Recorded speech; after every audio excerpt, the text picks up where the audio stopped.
Diskarte ta sa kinabuhi nga kanang wala lang tayo maargabyado nga tawo. Pwede raman gyud ang diskarte sa kinabuhi.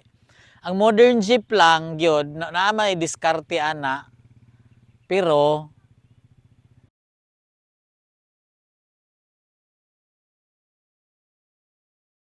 Last trip na ba sa Marso at Abril ng mga hari ng kalsada? Sa mga buwan na yan kasi, nakatagdang magtapos ang prangkisa ng mga jeepney na itinuturing ng cultural icon. Pinag-aaralan na ng LTFRB kung pwedeng gawing modelo sa programa ang mas mura at gawang Pinoy na modernized jeep. Malaki raw kasi ang pinagbago ng buhay ng mga tsuper ng modern jeep nang lumipat mula sa pamamasada ng tradisyonal na jeep.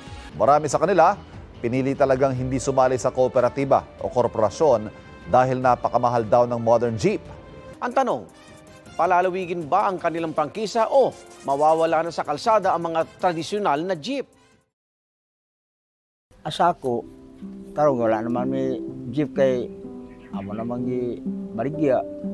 Ang sa kining traditional, walay kayo privilege, walay mga security of tenure, wala sila mga insurances.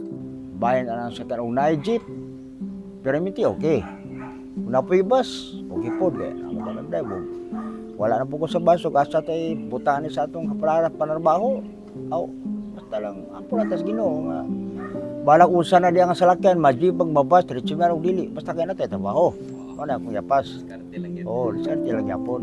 Nalaman nga maristo gi ka dito sa ako, kaya wala ka sa ako, di marinyo ang imong franchise.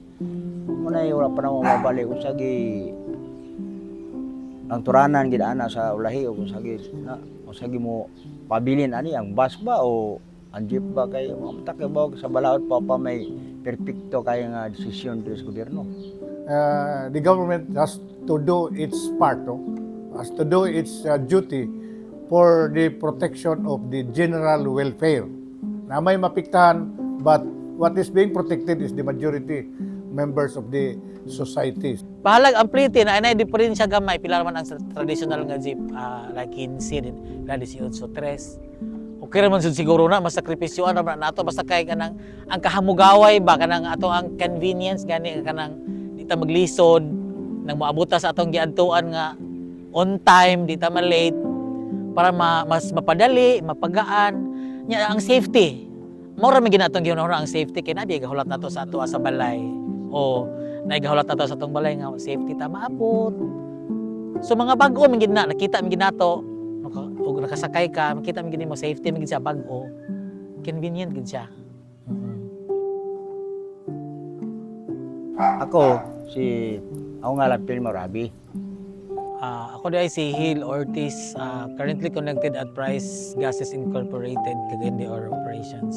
Councilor Roger Jer Abaday of City Councilor of Cagayan de Oro City.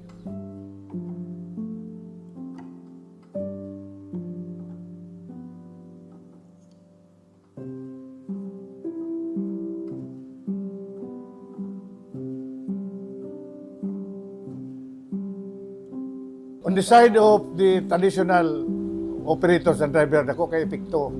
Why? They lost their livelihood. Kay stop naman ang operation. They have to change or adapt the new modern vehicle.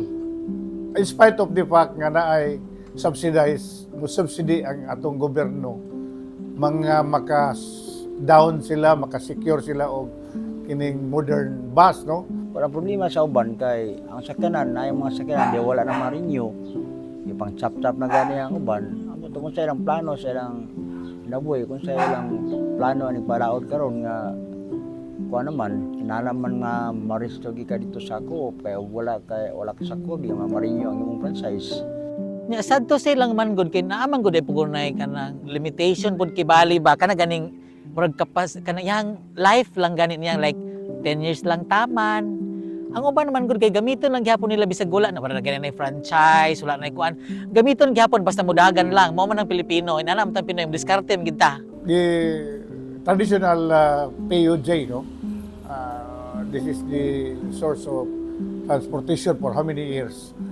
supposed to be i-preserve siya for historical purposes because the PUJ, the old PUJ is one of the transportation that produces kining gas or pollution, no? Ang sa modern bus man gud di kay mo makita ang ilang abog ba kanang kanilang aso gani dili kayo. Ang jeep man gud kay purot-purot man gud na so dili lahi kay sa gihatag. Lahi siya og gihatag sa environment. So, ang number one target the purpose is free from pollution. Dili naman mao naman gid na ang trend naman ginaron kanang traffic. Dili naman gud na nato makontrol kay daghan naman gud kayong sakyanan gyud like halos na lang man gani panghatag na naman gani mga zero down payment nga sakyanan. So ang mga middle class nga mga kon pwede ra gid maka-afford gid sila. So traffic given naman gud na ang traffic ato ana lang gid na siyang lit-it bin na lang gyud kay mao naman gid wala naman tay mahimo ana. Ang traffic di na mawala tungod kay sa ato dito sa syudad. Nagkalanrakas ang mga sakyanan. Mga sikad, mga rila, mga baobao, mga jeep, mga service, ang tinuod lang. Ang pamasahero dili mo nakatraffic sa dalan. Bisa ka sa kamutan o sa dalan nga traffic, tanawag pila ka jeep. Ang daghan ng service. Dapat unta ang service ipares Manila nga kon ba. Dili ing mga kada adlaw tanan dagan. Ay bisa ka asa ka nga lugar nga linya mo tan-aw ka, nga traffic kayo. Wara maihap na ng kon. Maihap na ng jeep mga pamasahero. Sa karang mga service.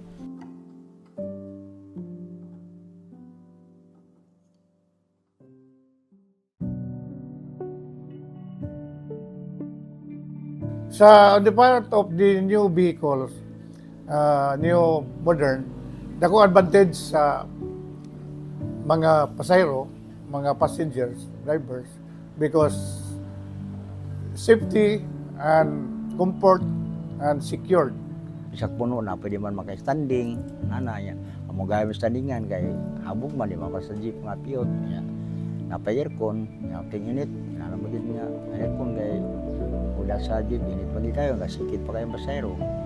Nakatabang kayo sa parte sa pasahero. Kung traffic, at least aircon siya. Di ra gid ka maunsa. Dito ka sa jeep, mao man gyapon yung agi ang traffic, mao man gid same dalan raman mo. Nya init man kaayo ni siya so ikaw ito gipaningot kag mayo hala gid mo paypay diha. Ya kung dito ka sa minibus at least lingkod-lingkod ra ko dire.